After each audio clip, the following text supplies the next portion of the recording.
tribunal de la télé. Nous, on est ravis de vous retrouver. Vous le savez, c'est du lundi au vendredi sur People 24 à 21h. Mais il y a plusieurs rediffusions à midi et demi, en pleine, en fin de matinée. Après, vous nous retrouvez à 21h, mais également à 23h55 pour les personnes qui souhaitent revoir l'émission. Vous le savez, dans le tribunal de la télé, on accueille des téléspectateurs. Donc, si vous voulez participer à l'émission et donner votre point de vue, que ce soit sur l'actualité sérieuse, sur l'actualité des médias, de la télévision, eh bien, une seule adresse.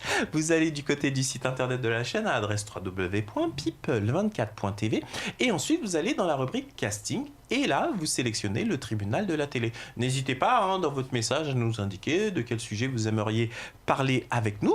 Eh bien, on se fera un plaisir de vous accueillir et vous viendrez ici autour de la table pour nous parler de ce que vous voulez. Immédiatement, on va donner la parole à notre ami Vincent. Vincent, de quoi vous voulez nous parler à présent ? On va parler cinéma entre l'année 2018 et 2017. Qu'est-ce qui s'est passé ? Le top 5 des entrées au niveau des films en France en 2018. Donc, on commence cette année. On a fait à peu près, au nombre d'entrées, près de 200,5 millions d'entrées en France au cinéma. Oui, et la France fait partie des meilleurs pays européens qui fait partie avec le plus d'entrées, dans les salles. Donc ça, c'est plutôt pas mal. Bon, il y a une petite baisse par rapport à l'année dernière, car nous étions à près de 200,9 millions d'euros. Donc il y a un petit écart. Ça, c'est dû d'entrée, bien évidemment. C'est dû donc au niveau des grèves qui s'est passé, que ce soit à la SNCF ou alors le football, ou l'arrivée de Netflix chez les particuliers qui est de plus en plus, qui arrive de plus en plus. Et au mouvement des Gilets jaunes en fin d'année. Et le mouvement des Gilets jaunes en fin d'année, mais qui n'a pas forcément trop joué. C'est pas ce qui a joué le plus. Donc c'est une année où c'est un petit peu moins, mais on reste quand même au top. Au niveau du top 5, en première place, donc ce sont les Indestructibles 2 qui ont fait un très bon score avec près de 5,8 millions d'entrées. En deuxième place, nous avons les Tuches 3 avec près de 5,7 millions. Oui, La Petite Famille a fait 5,6 millions d'entrées. Et enfin, les Avengers Infinity ont fait 5,1 millions et Le Grand Bain 4,2 millions d'entrées. Donc c'est plutôt pas mal, c'est quand même un bon score et on est en avant par rapport par exemple à l'Espagne où ils ont beaucoup moins d'entrées. Alors il faut dire aussi que le système et le mécanisme de financement du cinéma français permet effectivement, notamment la production française, de faire des films de qualité qui sont subventionnés en l'occurrence. Je vais me retourner vers notre amie Cécile, parce que vous le savez, Cécile ici c'est notre spécialiste c'est notre Luc Besson. Cinéma. Notre Luc Besson, je suis pas sûr que vu le sujet qu'elle va... Je plaisante, c'était un humour. Elle va parler juste après, je suis pas sûr forcément que ce soit le cas, mais enfin, Cécile, dans tous les films qu'a cité Vincent, est-ce que vous en avez vu un de ces 5 là? Oui, bien sûr, oui, presque tous. Ça m'aurait pas étonné. Presque tous. Oui. Vous, en règle générale, vous avez combien de fois par an au cinéma? Ou par an, je sais pas, par semaine, ça peut être 3-4 fois. Par semaine, ça dépend. 3-4 fois.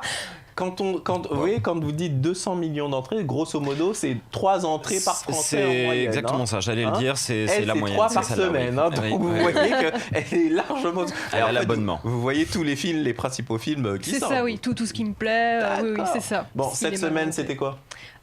Cette semaine, Une femme d'exception. D'accord. Ça, c'était vraiment le film de la semaine, j'ai bien aimé. D'accord, et vous, Zoé, le cinéma ? J'y vais pas souvent. Moi, j'avoue que c'est pareil. Avant, j'y allais souvent, mais là... c'est-à-dire que c'est assez cher quand même, aussi. Ouais, c'est vrai. Faut le rappeler. Sauf avec le pass. Moi, j'avais testé les fameuses cartes illimitées, mais en fait, une fois que je l'ai, j'y allais jamais. Donc, au final, j'ai restitué la carte illimitée et en fait, j'y vais plus. Mais en tous les cas, merci beaucoup, Vincent, pour nous avoir donné ces chiffres-là. Eh bien, vous savez ce qu'il vous reste à faire, aller dans les salles obscures, d'autant plus que maintenant, avec toutes ces nouvelles technologies, ça permet de voir des films dans de beaux écrans, dans des super complexes. Et même les salles 4DX qui sont fantastiques. Exactement, c'est pour ça que je disais, parce qu'on a fait une autre émission où justement Cécile nous parlait de toutes ces nouvelles technologies dans les salles qui nous permettaient d'avoir du vent, de la neige, de la pluie, des vibrations, des odeurs. Les odeurs, c'est incroyable. Ça devient de plus en plus... Mais je pense qu'ils n'ont pas eu le choix finalement, parce que comme vous le dites, avec Netflix et avec le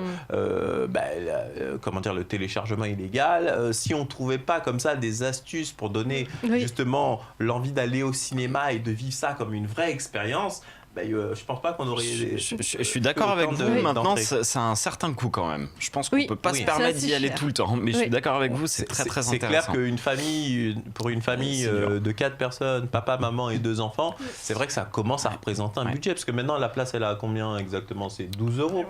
Oui, c'est ça, entre 9 et 12 euros selon les tarifs. Voilà. Moi, sur Paris, en tous les cas, c'est plus souvent 12 que 9. Parlons franchement. Bon, immédiatement, on va faire un petit jingle. Et juste après, c'est notre amie, justement, Cécile, qui va prendre la parole.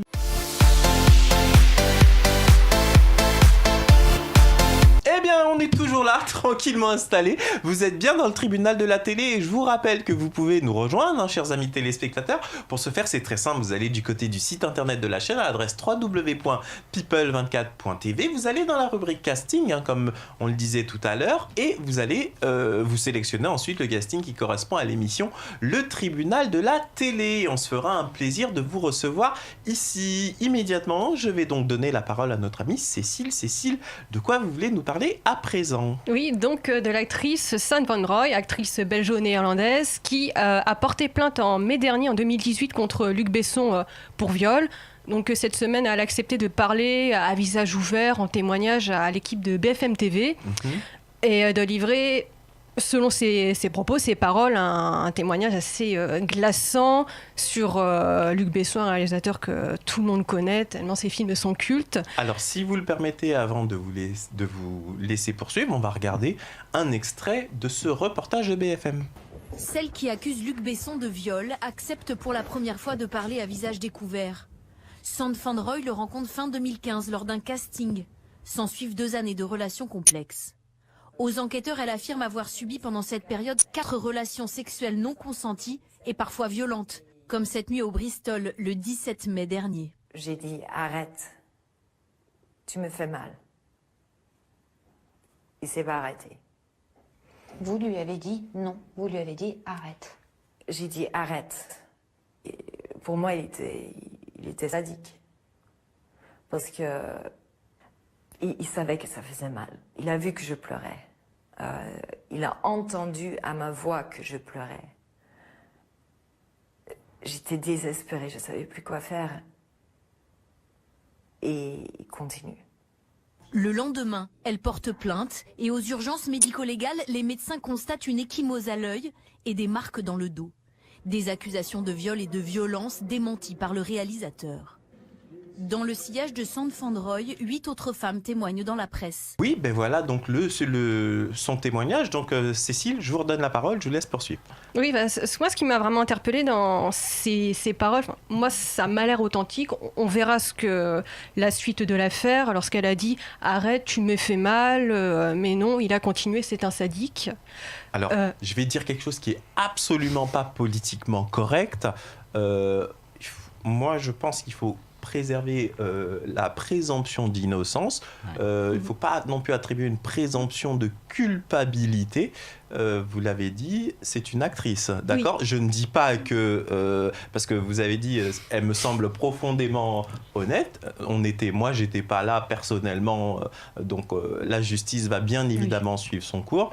Mais pour information, il s'est déjà vu aussi des personnes accusées à tort, des personnalités, ou même des gens lambda qui au final n'avaient rien fait. Donc moi, dans ce genre de situation, je préfère qu'on insiste bien aussi sur la présomption d'innocence, mais clairement, son témoignage est bouleversant et frappant.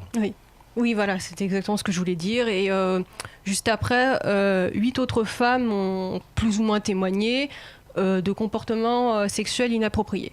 Voilà, donc Luc Besson dément cette affaire avec son avocate et l'affaire reste vraiment à suivre. D'accord. Alors effectivement, c'est une affaire qu'il traîne comme ça depuis un certain temps. Mai dernier. Depuis mai dernier, oui. C'est ça ? D'accord. Et alors, je ne sais plus, il y a eu comme une confusion dans les médias, puisque à un moment, on a cru comprendre qu'ils avaient eu une relation de 2 ans, du moins c'est ce que... Oui. Il me semblait que la partie qui concerne Luc Besson avait laissé entendre. Et sur les réseaux sociaux, elle a plus ou moins démenti en disant... que non, etc., qu'elle avait jamais couché avec lui, etc. Bref, c'est pour ça que comme on n'était pas là, moi je suis très très très prudent sur ce genre de situation. Vous en avez pensé quoi, Zoé, quand vous avez entendu parler de cette affaire? Alors moi, je suis très très mitigée.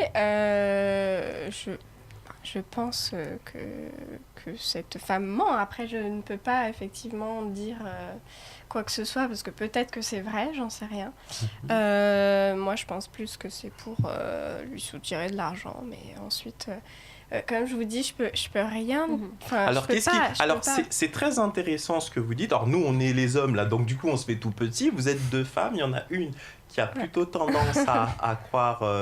la parole de la présumée victime, et vous qui avez plutôt tendance à ne pas la croire. Qu'est-ce qui fait, dans ce cas de figure, je vais vous poser la question à chacune, que elle vous semble sincère, et que vous ne croyez pas? C'est Zoé qui avait la parole, donc je voudrais savoir ce que vous en pensez. Moi, je connais un peu le milieu, j'ai des amis dans le milieu, etc. Et bon. Dans le milieu du cinéma. Je précise pour nos amis téléspectateurs que Zoé, vous êtes mannequin, et que c'est votre métier de défiler, de côtoyer plus ou moins ces métiers-là, d'accord? Voilà. Et je sais que cette femme-là était assez proche de Luc Besson, à la base, avant que toute cette histoire arrive. Donc après, je sais pas, peut-être que, elle voulait pas non plus au début en parler, peut-être qu'elle avait peur, je peux pas, j'étais pas là au moment des faits, voilà, mais bon, je suis assez réticente quand même sur cette affaire, et puis de toute façon c'est difficile, c'est sa parole contre celle de Luc Besson. Donc, mais est-ce que vous n'avez pas l'impression, c'est une question que je pose, que dans ces cas de figure-là, le discrédit de toutes les façons sur Luc Besson, qu'il ait fait quelque chose ou qu'il ne l'ait pas fait, quand vous êtes plongé dans ce type d'affaires, après, l'étiquette, elle est là, et il n'y a plus rien à faire. Je vous redonne la parole, Cécile. Oui, donc je comprends tout à fait Zoé. Alors là, il n'y a pas de souci. C'est, moi, ce qui m'avait touchée, c'était son témoignage, ainsi que les 8 autres femmes qui ont parlé. Après, voilà, rien n'est sûr. C'est le fait qu'il y ait eu 8 autres femmes qui ont parlé. Oui, c'est ça qui m'a peut-être... mais voilà. Vincent, je vous vois silencieux. Non, mais c'est toujours pareil, on n'était pas là. On n'était pas là, donc on ne sait pas. C'est encore une fois des images. Est-ce que c'est vrai? Est-ce que c'est faux? Maintenant, ce qu'on peut juste dire, c'est si jamais vous subissez un viol, allez tout de suite le faire constater dans un hôpital auprès d'un médecin. Et là, vous aurez plus de chances à ce que ça marche. Et voilà, moi, c'est tout ce que je peux dire en tout cas. Il y a une enquête. Bon, voilà. Alors, dans son cas, apparemment, elle avait des traces dans le dos qu'elle a fait constater. un ecchymose à l'œil gauche. Un ecchymose à l'œil. Donc, mais ça peut être violence, pas forcément viol. Oui, c'est peut-être ça. que. Et puis elle peut se le faire toute seule. Toujours pareil, c'est oui. Alors, moi, encore une fois, sur ce genre de sujet, je préfère qu'on laisse tranquillement la justice avancer. C'est ça. Et on se prononcera quand la justice sera allée jusqu'au bout. Mais attention, il s'est déjà vu des gens condamnés devant la justice et au final qui n'avaient rien fait. Et après, on voit les jeunes femmes qui viennent dire oui, j'avais fait ça pour l'emmerder et tout et qui retirent leur témoignage. Donc, moi, je suis très mal à l'aise avec ce genre de choses parce que ce qu'il y a de perturbant, c'est que les vraies victimes de ce genre d'agissement, du fait que malheureusement il y ait certaines femmes qui mentent, et bien du coup ça discrédite aussi la parole des vraies victimes dans certains cas de figure. Bon, quoi qu'il en soit, on va passer à un autre sujet. Vous êtes bien dans le tribunal de la télé. Un petit jingle et nous poursuivons nos débats.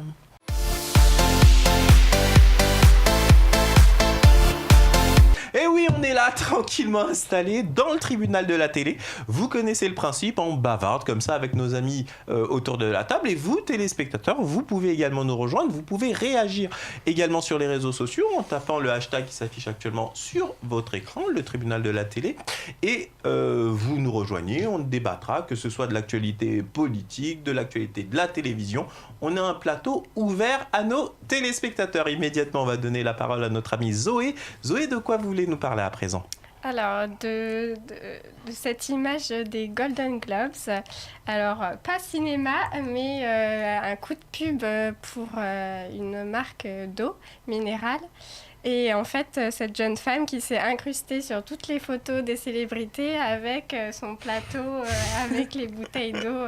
C'est très très marrant. Ah ouais, carrément. On va regarder quelques images. On va regarder ça. The Fiji water girl who photobombed all those stars at the Golden Globes is officially Hollywood's new it girl. I just suddenly had all of these messages coming in, all these text messages, all these calls. Ça, c'est ce qu'on appelle une campagne de pub à moindre frais. Parfait, Parce qu'en nickel, fait, ça passe crème. La bouteille d'eau associée à toutes les stars les plus importantes, ça, c'est vraiment ahurissant. Mais comment dire mais en fait, c'était voulu, bien sûr, par la marque.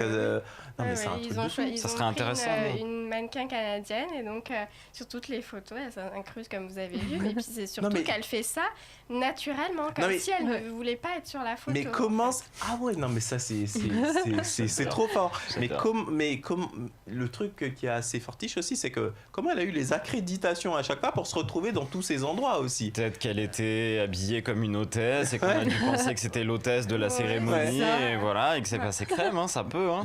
En tous les cas, c'est astucieux. Merci beaucoup Zoé de nous avoir parlé de ce sujet. Et bien immédiatement, c'est la pub sur People 24 et on se retrouve dans quelques instants pour poursuivre nos débats. À tout de suite.